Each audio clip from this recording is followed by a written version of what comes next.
posledné, čo človek chce, keď preletí cez pol sveta do Japonska, je ochorieť. Aj keď je to niečo, čo vôbec nechceme, musíme s tým rátať a pripraviť sa na to.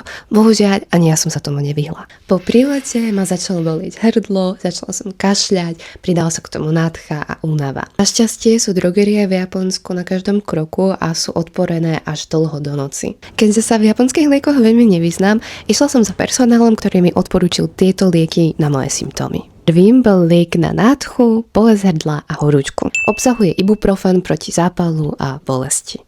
Zdôraznila som, že mám strašný problém s kašľom a odporúčili mi tento liek, ktorý bol najsilnejší a najlepší. Takže toto bolo vyslovene len na kašeľ. Tento liek je veľmi známy medzi Japoncami, volá sa Ryukaku-san. Je to v podstate prášok na hrdlo, ktorý si vysypete priamo do úst, nemusíte ho zapíjať vodou.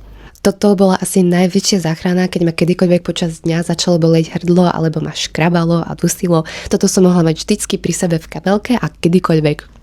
Okrem liekov som pila aj veľa jontových nápojov. V Japonsku ich nájdete na každom kroku, v každom kombíne alebo vending machines a sú skvelé na doplnenie tekutín a elektrolitov. Popri tom som si kupovala aj rôzne výživové nápoje a doplnky. Úprimne odporúčam ich aj vtedy, keď ste zdraví. Cestovanie je vyčerpávajúce, stresujúce, človek veľa chodí, menej spí, je to záťaž na organizmus a často sa aj inač stravuje. Práve vtedy sa oplatí starať sa o svoje telo trošku viac. Prvým bol vitamín lemon. Jedna malá fľaštička obsahuje 1000 mg vitamínu C a počas mojej choroby a pobytu v Japonsku som ich vypila veľa. Keď som potrebovala fungovať, napriek tomu, že mi nebolo najlepšie, siahla som po Lipovitan D. Je to asi najznámejší japonský energetický nápoj, ktorý viete si kúpiť v lekárni.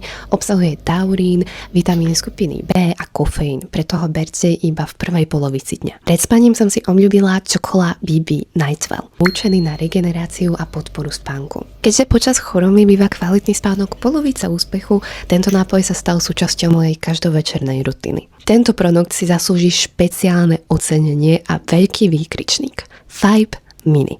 Keď cestujeme, chceme ochutnať ramen, sushi, wagyu, všetky dobroty, kombiny a šmakocinky. Výsledkom je potom, že nemáme dostatok vlákniny a naše trávenie bude protestovať. A priznajme si, že šaláty a zeleninka nebudú veci, do ktorých budeme siahať. Dúfam, že tieto tipy nikdy nebudete potrebovať, ale ak náhodou ochoriete v Japonsku aj vy, budete vedieť, po čom siahnuť.